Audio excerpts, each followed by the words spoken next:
प्रेक्षकांनो, राणी मी होणार या मालिकेचा शेवटचा भाग तुम्ही आजचा ऐकत आहात। सुरुवातीला त्यांनी दाखवलंय की या वैशूला कोकोचा फोन येतो। मीरा तिला खुणवते की वहिनी फोन स्पीकरवर टाका। वैशू स्पीकरवर फोन करून बोलते, हां बोला कोको मॅडम। कोको म्हणते, मी सांगितलेल्या कामाचं काय झालं, जाळलं की नाही त्या मीराचं सलोन तू? आता ही वैशाली म्हणते, कशाला सलोन बिलोन जाळायचे, जाऊ दे सोडून द्या ना सगळा विषय तो। कोको म्हणते, नाही सलोन तर मी जाळणारच, तुला नसेल जमत तर मी करेल ते काम। आणि आता फोन ठेवून देते आणि ती प्रचंड रागात आहे असं त्यांनी दाखवलं। मीराची सासू म्हणते, अगं वैशाली घाबरली आहे ग आता। तेव्हा ही मीरा म्हणते, आई वहिनींना घाबरायची काही गरज नाही आहे, मी सांगितले त्या प्लॅनप्रमाणे आपण केलं ना तर काहीच टेन्शन नाही। आता या मीराने कसला तरी प्लॅन आखला या कोकोला अडकवण्याचा। कोको आता त्या भल्या रात्री त्या मीराच्या घरासमोर आली आणि म्हणते, मी या मीराचं सलोन पुढे जाऊ देणार नाही म्हणजे नाही। आणि तिने पुन्हा वैशालीला कॉल केला आहे। आता वैशाली म्हणते, म्हणजे स्पीकरवरच फोन टाकला आहे मीराने आणि वैशालीने। तर वैशाली म्हणते, मॅडम तुम्ही आलात? कोको म्हणते, तिला पेट्रोल रॉकेल जे असेल तुझ्या घरात ते आण बाहेर। आता मीरा म्हणते, वहिनी काळजी नका करू, मी आहे तुमच्या पाठीशी, आपण तिला बरोबर अडकूयात। आता ही वैशाली बाहेर येते तेव्हा कोको म्हणते, आण आण पेट्रोल दे, रॉकेल दे। आता ते टाकते ती सगळं रॉकेल वगैरे आणि तिला म्हणते, आण माचीस दे माझ्याजवळ।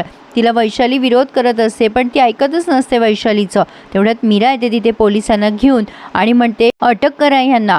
तर आता ही वैशाली म्हणते की हो, ही बाई माझं ऐकत नव्हती, आमचं घर जाळायला निघाली आहे ही बाई खूप वाईट आहे। आता कोको म्हणते, माझ्याशी चिटिंग करता का? चीटर कुठले, तुम्हाला सोडणार नाही मी। मीरा म्हणते, वहिनींची काहीच चूक नाही आहे, वहिनी तर नाहीच म्हणत होत्या यांना सलोन जाळायला। मल्हार म्हणतो, हो आमच्याकडे प्रूफ आहे याचा। आता पोलिसांना त्यांनी व्हिडिओ दाखवला आहे, म्हणजे ही जेव्हा जाळत असते ना, म्हणजे प्रयत्न करत असते जाळायचा, तेव्हा यांनी शूट केलं आहे। आणि पोलीस म्हणतात, हे काय तुम्ही तर मुद्दाम बळजबरी करतायत या मॅडमवर, तुम्हाला मानहानीच्या नावाखाली आम्ही अटक करत आहोत आणि यांना जीवे मारायचं पण धमकी देत होत्या तुम्ही। आता ही कोको म्हणते, सोडणार नाही तुम्हाला, सगळ्यांना जेलमध्ये टाकेल। इन्स्पेक्टर म्हणतात, चला चला आधी तुम्ही जेलमध्ये। आता कोको जेव्हा जात असते तेव्हा मीरा म्हणते, तुम्हाला सांगितलं होतं मी, तुमचा अहंकार तुम्हाला एक दिवस असाच डुबवून घेऊन जाईल आणि माझ्या घराकडे पुन्हा वाकडी नजर करायचा प्रयत्न पण करू नका हां मॅडम। कोको आता रागाने बघते मीराकडे आणि फायनली कोकोला अटक होतेच। आता ही वैशाली देवाचे आभार मानते। तर आता सकाळ झालेली दाखवली आहे आणि ही सकाळ मीरा आणि मल्हारच्या आयुष्यातली खूप महत्त्वाची आणि मोठी सकाळ आहे। तर आता मीरा आणि मल्हार सलोनमध्ये आलेत। या अनुष्का मॅडमनी त्या कोकोचं सलोन घेतलं आहे आणि त्या सांगतायत की मी कोकोशी कॉन्ट्रॅक्ट केलं होतं, आपल्याला हीच जागा बेस्ट आहे। मल्हार आणि मीरा म्हणतात, पण कोको मॅडमच्या जागेवर असं सलोन उभा करणं बरं नाही वाटत आहे ना? अनुष्का म्हणते, अगं सो वॉट, तुम्ही असं याच्याकडे बदला रिवेंज घेतोय, आपण असं नजरेने बघूच नका ना। अगं ही प्लेस आपल्यासाठी खूप महत्त्वाची ठरेल, तुम्ही काळजी करू नका। राणी मी होणार या आपल्या सलोनची ब्रांच इथेच ओपन होणार आणि आपण याला मस्त मॉडिफाय करूयात। मल्हार मीराला म्हणतो, नको काळजी करू, आपल्यासाठी ही अभिमानाचीच गोष्ट आहे। मग आता मीरा जरा भावूक होते आणि बाहेर येते पार्लरच्या। तेव्हा मल्हार म्हणतो, मीरा काय झालं? मीरा म्हणते, मल्हार वाटलं नव्हतं रे असाही दिवस आपल्या आयुष्यात उजाडेल। आता मल्हार तिला जवळ घेतो आणि म्हणतो, आता सगळं काही छान होणार आहे मीरा। आणि दोघं जण असे एकमेकांच्या जवळ आलेले दिसतात। तर मल्हार म्हणतो, आपल्याला आता उद्याच्या कार्यक्रमाची तयारी करावी लागेल मीराबाई। आणि आता लगेच मीरा सजलेली दाखवली आहे त्यांनी, तिने छान तयारी केली आहे, म्हणजे ह्यांच्या राणी मी होणार या पहिल्या ब्रँडचं उद्घाटन आहे। मीरा तिचं कानातलं घालत असते तेव्हा मल्हार येऊन तिला मदत करतो आणि म्हणतो, माझी बायको तर आज अप्सराच दिसतीये। मीरा गोड लाजते आणि म्हणते, चल काहीतरीच रे तुझं। मल्हारने तिला कानातलं घालून दिलंय आणि मीरा म्हणते, चल आता माझ्या निऱ्या नीट कर। आणि आता मल्हार म्हणतो, बाप रे मीराच्या निऱ्या नीट करायच्या आहेत तर। आणि मल्हारने तिला छान मेकअप वगैरे करून दिलाय, म्हणजे एक मदत केली आहे, छान रोमॅन्टिक सीन दाखवलाय। आणि आता तिच्यासाठी गजरा पण आणला आणि तो त्याने स्वतःच्या हाताने मीराला माळलाय। आता इकडे वैशू मॅडम पण तयार झाल्यात आणि आता या लीलाला कळे ना कुठला कुर्ता घालावा।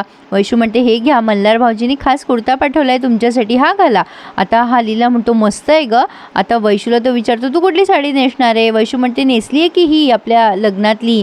मग आता हा लीला म्हणतो, बरं। वैशू म्हणते, कशी दिसते मी? लीला म्हणतो, बरी दिसतेस। वैशू म्हणते, मॅनेजर साहेब तुमचा पगार झाला की मला नवी साडी घ्या हं। आता लीला म्हणतो, बघू असो। पण आता आजीबाई पण छान तयार झाल्यात आणि मीराला म्हणतात, छान दिसते का ग मी? मीरा म्हणते, हो आजी खूप छान दिसताय तुम्ही। आजी म्हणतात, तुझ्या आजी सासऱ्यांनी घेतलेली ही साडी आहे बरं, आणि या साडीची खास तशी कहाणी सुद्धा आहे। हे सांगताना आजीच्या डोळ्यात पाणी आलंय. मीरा म्हणते, आजी जुन्या गोष्टी आठवताना आपल्याला तर आनंद व्हायला हवा ना, तुम्ही का रडता आहात? तेव्हा आजी म्हणतात, अगं मीरा, त्याची कहाणीच तशी आहे. तुला माहिती आहे का, त्यावेळी आमची परिस्थिती नव्हती नव्या साड्या वगैरे घ्यायची. एक दिवस मी हट्टच केला होता यांच्याकडे की मला ही साडी घ्यायचीच. तेव्हा यांनी खूप कष्ट केले आणि एका रात्री ही साडी माझ्यासाठी घेऊन आले. माणसाने आनंदातच राहायचं असतं, आनंदात तर खरंच सुख असतं. ही गोष्ट मी विसरून गेले तुझ्या आजी सासऱ्याने मला ते शिकवलं होतं, पण मी विनाकारण तुझा रागराग करायचे. गोड आहेस तू मीरा. आणि आता त्यांनी त्यांची नथ मीराला दिली आहे आणि आता तिची दृष्ट काढतायत. मीरा ती नथ बघते आणि खूप भावूक होते पुन्हा. आता प्रेक्षकांनो, शेवटचा हा आजचा भाग आहे, त्यामुळे सगळं छान छान आणि मस्तच दाखवणार आहे आणि इमोशनलसुद्धा. आजी सासूबाई म्हणतात, आता लवकर मला पतवंड द्यायचं आणि मीरा पुण्याला असते. तर इकडे आता मात्र या मल्हारचे बाबा काही यायला तयार नसतात उद्घाटनाला. मल्हारची आई समजवते, अहो चला ना, सगळ्या गोष्टी विसरून जा, मल्हारसाठी खूप महत्त्वाचा दिवस आहे आजचा. पण ते काही ऐके ना. तेव्हा या म्हणतात, जाऊ द्या, मी कुठे तुमच्या नादी लागते, यायचं ते या नाही ते नका येऊ, आम्ही चाललो. आता हे सगळेजण बाहेर छान सेल्फी वगैरे घेत असतात. मीरा आणि मल्हार पण तयार झालेत, पण मल्हारला त्याच्या बाबाशिवाय काही पाय निघेना त्याचा उद्घाटनासाठी. आता सगळे निघालेले असताना मल्हार विचारतो, आई बाबा का नाही येतेत आता ही त्याची आई म्हणते, जाऊ दे रे, सोडून दे, तू चल, आपल्याला उशीर होतोय उद्घाटनाला. मल्हार म्हणतो, तू हो पुढे, मी आलोच. मल्हार त्याच्या बाबाकडे गेलाय आता आणि बाबाला म्हणतोय, बाबा तुम्ही नाही येणार? आता त्याचे वडील म्हणतात, जा तुझी माणसं आहेत ना सोबत? मल्हार म्हणतो, माझी माणसं? माझी सगळी माणसं कुठे आहेत माझ्यासोबत? बाबा तुम्हाला आठवतं का, मी जेव्हा सायकल चालवायला शिकत होतो तेव्हा तुम्ही माझ्या सायकलचं सीट मागून घट्ट धरून उभे राहायचात. तुम्हाला वाटायचं मी पडू नये किंवा मला काही लागू नये, आणि मी जेव्हा हळूहळू सायकल चालवायला लागलो की तुम्ही ते सीट हळूहळू सोडायचात आणि मी मागे बघायचो. मला असं वाटायचं माझे बाबा आहेत, काहीही झालं, मला लागलं, पडलो, झडलो तरी माझे बाबा माझ्या पाठीशी कायम उभे आहेत. पण बाबा पुढे येता येता मी विसरलो की माझे बाबा तर मागेच राहून गेले. बाबा असं का होतं? हे दोघंही बापलेक एकमेकांना प्रश्न करतात आणि त्यांचीच उत्तरं त्या प्रश्नामध्ये त्यांना सापडतात. आता त्याचे बाबा पण त्याला सुरेख उत्तर देतात, बेटा मी तुझं सीट जेव्हा मागून धरायचो ना तेव्हा मला विश्वास असायचा की तू पडणार नाहीस, मी आहे तुझ्या पाठीशी. आणि तू जेव्हा पुढे जायचास ना त्या गोष्टीचा आनंद काहीतरी वेगळाच होता रे. आता हे बोलताना ह्यांना पण असं काहीतरी जाणवलं की आपलं कुठेतरी चुकतंय, पण तरीसुद्धा ते ह्या क्षणाला एक्सेप्ट करत नाही. ते मल्हारला मागे म्हणजे म्हणतात की तू जा, मी नाही येत. आणि आता मल्हार निघून जातो. इकडे मात्र सगळेजण उद्घाटनाची तयारी करतात. सगळेजण छान सजलेले आहेत, नटलेले आहेत आणि कौतुक करतात मल्हारचं. मल्हार तिथे पोहोचलाय. मीरा म्हणते, किती उशीर केलास मल्हार तू? आणि आता मल्हार म्हणत असतो की मी काही उद्घाटन करणार नाही आहे मीरा, बाबांना माझं काम आवडत नाही आहे, पटत नाही आहे, त्यामुळे आता मी हे काम करणार नाही आहे. मीरा म्हणते, मल्हार अरे असं ऐन वेळेवर का बोलतोयस तू? बाबांना आपण समजावू ना.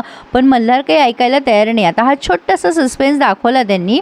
शेवटी सगळे त्याचे मित्र त्याला ओढून त्या रिबिणीपाशी नेतात. चल मल्हार उद्घाटन करायला. पण मल्हार तिथेही म्हणतो की मी नाही करणार उद्घाटन.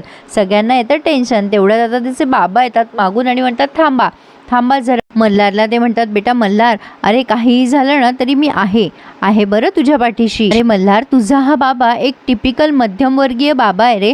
म्हणजे या बाबाला काय वाटतं की आपल्या मुलाने नोकरी करावी, म्हणजे पगार कमवावा आणि झालं तर वर्षात 1-2 बोनस कमवावेत, एवढीच काय ती अपेक्षा असते रे मुलांकडनं. आणि जेव्हा मुलं ह्या चौकटीच्या बाहेर जाऊन विचार करायला लागतात ना तेव्हा हा मध्यमवर्गीय बाबा बिथरून जातो रे. त्याच्या लक्षातच येत नाही की म्हणावं मुलाला, बेटा मी आहे तुझ्या पाठीशी खंबीरपणे. नाही रे माझ्या लक्षात आलं मल्हार, मला सांभाळून घे. आता मल्हार खूप खुश झाला आहे की फायनली त्याच्या बाबाने त्याच्या ह्या प्रोफेशनला तयारी दिली आहे आणि मंजुरी दिली आहे. तेव्हा ते म्हणतात, तू काळजी करू नकोस, मी आहे तुझ्या पाठीशी, तुला हवं ते कर. आणि आता त्यांनी ती उद्घाटनाची कैची मल्हारच्या हातात दिली आणि मल्हारने उद्घाटन केले आणि सगळेजण खूप हॅपी आहेत.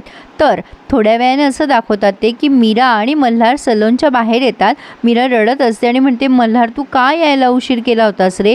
आता मल्हारने त्याच्या खिशातनं मंगळसूत्र काढलंय सोन्याचं आणि मीराला देतोय. मीरा ते मंगळसूत्र बघून खूपच भावूक होते. खूप गोड दिसते नाही मीरा? आणि आता मल्हार तिला मंगळसूत्र घालतो तेव्हा मीरा आता रडायलाच लागते आणि मग मल्हारकडे बघून स्माईल करते आणि दोघं एकमेकांना मिठीत घेतात. आता हे सगळं त्यांचे फ्रेंड्स बघत असतात. ते फ्रेंड्स बाहेर येतात आणि या दोघांना चिडवायला लागतात आणि छानशी सेल्फी घेतात. आणि प्रेक्षकांनो, मालिकेचा हा शेवटचा सीन इथेच संपला. प्रेक्षकांनो, काही रिझनमुळे मला ह्या मालिकेचा डेली रिव्ह्यू तुम्हाला कधी देता आला नाही, पण मालिका अतिशय अप्रतिम आणि रिअलिस्टिक होती. मी कायम ही मालिका बघायचे, रिव्ह्यू जरी मला देता आला नाही तरी. या मालिकेतल्या सगळ्याच कलाकारांनी अतिशय उत्तम काम केले आणि विशेषतः या मालिकेचं शीर्षक गीत खूपच गोड आहे आणि टायटलसुद्धा. तर कसा वाटला तुम्हाला हा रिव्ह्यू, मला आवर्जून कमेंट करून कळवा आणि या रिव्ह्यूला यायला जरा उशीर झाला त्याबद्दल सॉरी, पण प्लीज लाईक आणि चॅनलला सबस्क्राईब करायला विसरू नका. धन्यवाद.